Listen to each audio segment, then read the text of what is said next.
Hey girl, I'm Catch Your Wave, and welcome back to Finway Production, where today I'm happy I read Rap Rat because it restored a little bit of sanity that I had left. Yeah, I don't know what else to say, so let's just get right into this. Chapter 22, Mixed Emotions. The rain continued to pour as the afternoon quickly turned into evening.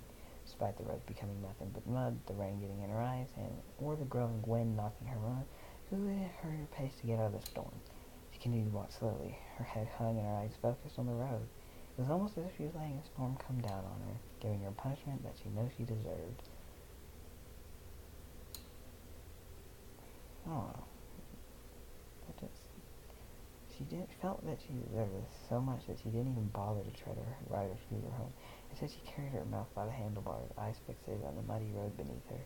Her thoughts were racing and her emotions were scattered. In short, she was unsure of what to think and what to feel. Okay. The winds began to pick up even more in her ponytail. Even as a strong wind began knocking down branches and blowing them in front of her, she didn't pick up the pace or try to speed up. That knocking down branches already? Is like a hurricane coming in here? I think you would hurry in a situation like that. To her, everything was obsolete in comparison to what had just happened. Even with all her emotions running amok throughout her mind, only one question formed in her mind, the same one she had haunted her ever since she watched one of her best friends run away from her. What have I done? I just saw an ad, and I thought it said, "Come undo Christ." And I'm sitting here, I'm like, boy, the ads you find on these sites. That's not what it says, though. Before she knew it, she was in front of her house now. She laid her scooter on the ground, let out a sigh, wiping off the bottom of her hood on the mat outside, which didn't do much since it was already wet. She entered the house and closed the door. Anybody could have guessed she was immediately reprimanded by her parents for being out in the middle of a storm instead of coming straight home from school. Do you tell your parents something like that? I mean, I know I wouldn't, but it just feels like, I don't know. However, her parents' scolding couldn't get the thoughts out of her head. She just sat on her haunches and rolled what she was told, not really paying much attention to what they were saying to her. She was going to go in her room until dinner was ready, which was fine by her, since that's where she wanted to be anyway. She got into her room, slowly closed the door, and made her way to the window of her room. There she rested her head on the glass, staring blankly at the raindrops that formed on the opposite side. She didn't even bother to dry herself off from the excess water that streamed down her face. That doesn't seem like I think that would get uncomfortable. Like, I don't know, it just seems like letting water run down your face. It just doesn't seem like you just let that happen. I don't know. Several long minutes had passed now. Miss Wu didn't move an inch from the window. All she could do was stare at the storm brewing outside, seeming to get worse and worse by the minute, which, yeah, I know what storms do. At some point, she found herself staring at the floor, the pain in her heart intensifying with every passing minute. The longer she sat there, the more her thoughts began to sink in. The more they sank in, the worse she felt. Soon she closed her eyes softly, allowing the tears that were welling up inside them to fall freely from the corners.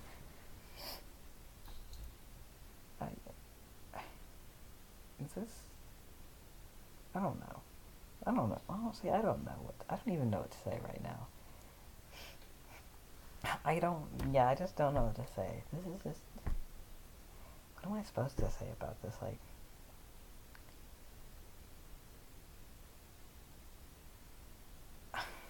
I don't even know.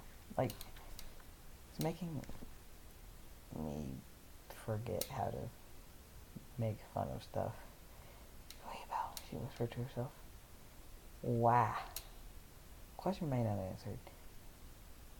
yeah, I think you'd have to ask them directly.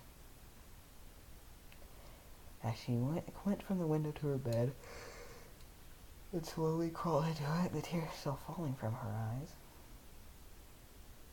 Okay. So he stared at the ceiling, allowing the question she asked to sink into her mind.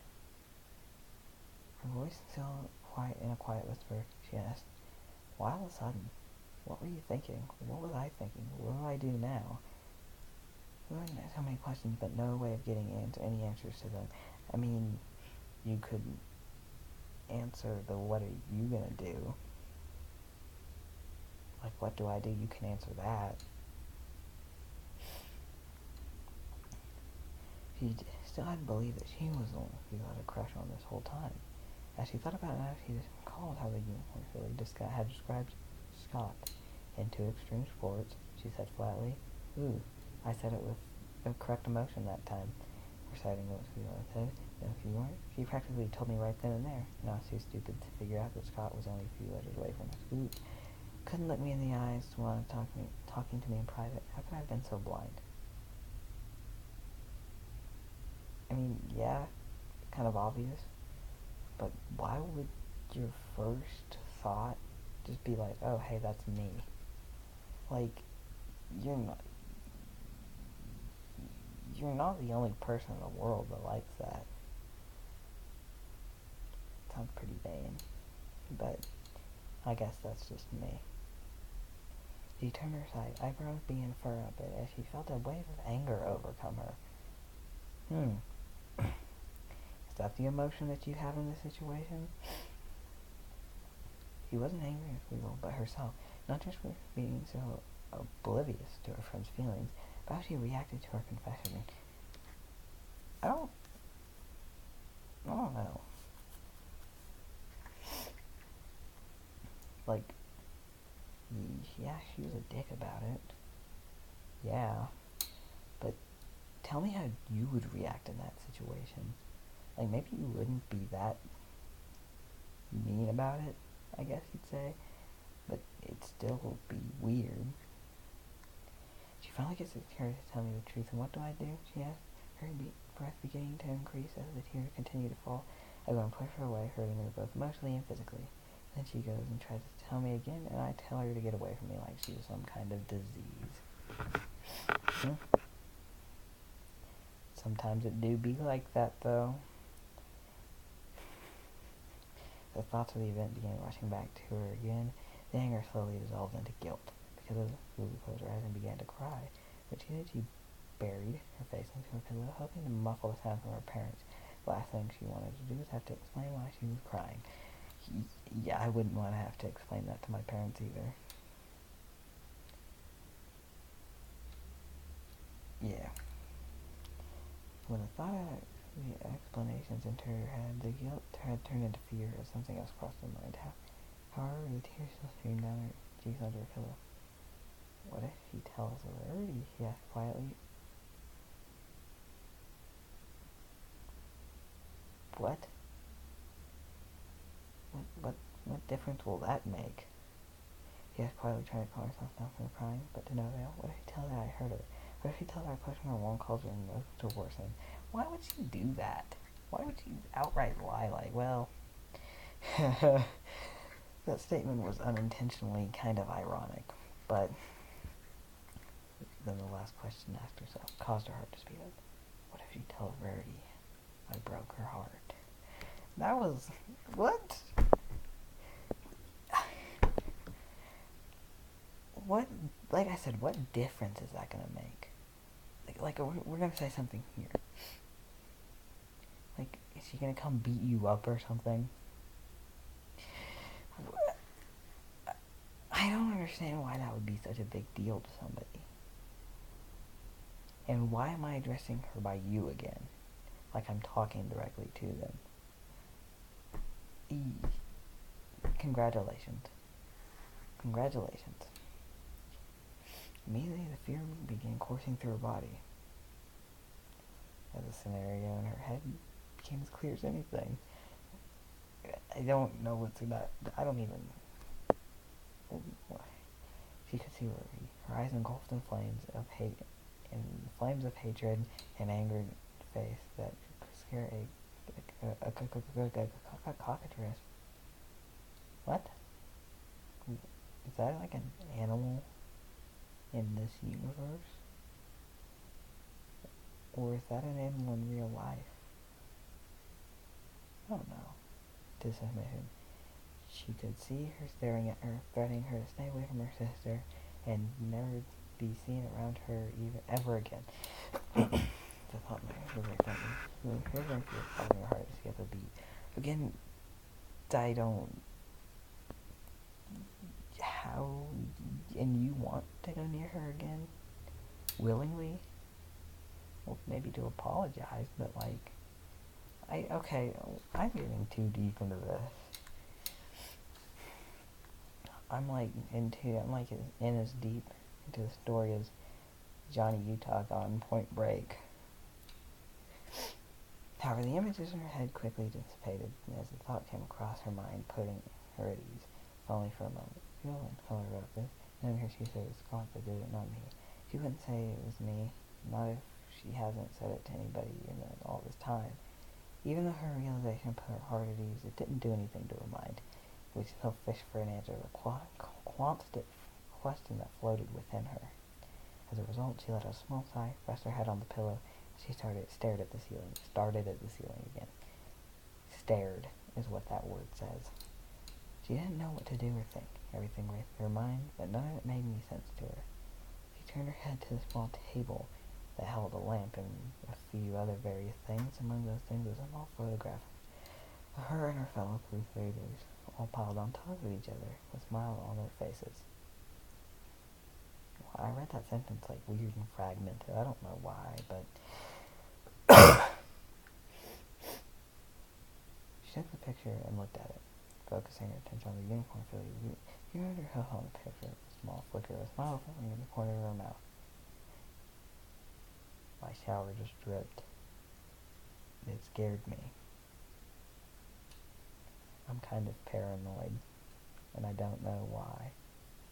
Who remember when we all first met under the table at Darwin Cute Sierra. I don't know how to speak, okay? Don't judge me. Cute Sierra. You know what? Only could remember when she first met. There we go. That's how you say that word. That was a lot louder than I anticipated. Moving on. She recalled that she was her first friend she had, even before they met. As the memories came back, the smile her face grew wider. The longer she looked at the people on the picture, the more clear things started to become. Soon she knew what she had to do. I know what I have to do. When you figure out what you have to do, I know what I have to do. She said to herself. She wiped her eyes with her free hair. Next thing I see her to apologize. I had to tell her that I didn't mean to say what I said, or I have to tell her. She stopped in mid-sentence as his thought came over. She was going to say that she needed to know that she felt the same way about her. However, actually right there, thinking about it herself, she didn't know if she did. Do I even feel the same way about her? Do you? I don't know. She asked herself, it was the same as she stared at the ceiling. Do I love her in the same way she loves me? She turned on her side and looked out the window. She saw the rain was coming down pretty hard. It looked like the storm was going to be there for a while, preventing her from going anywhere.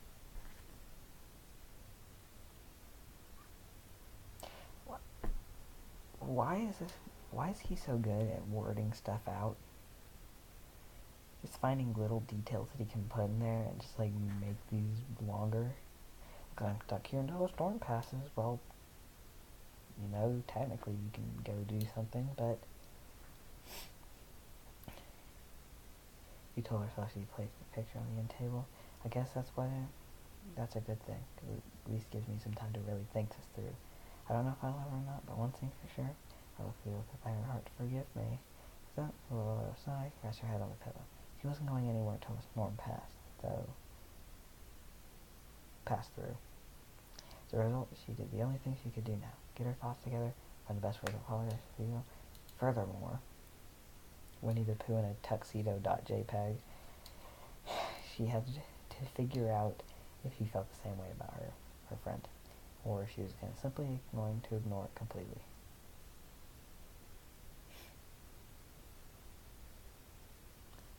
I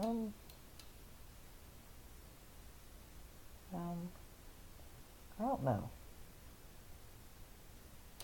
All I know is that there's a guy who put a comment on this story, and his name is Procrastinating Sidewalk. And I don't know. It's like that last guy I found that had a name. His name was Gay Orgy. That was really funny. That guy had a funny name. But that's it. Finway Productions, signing out.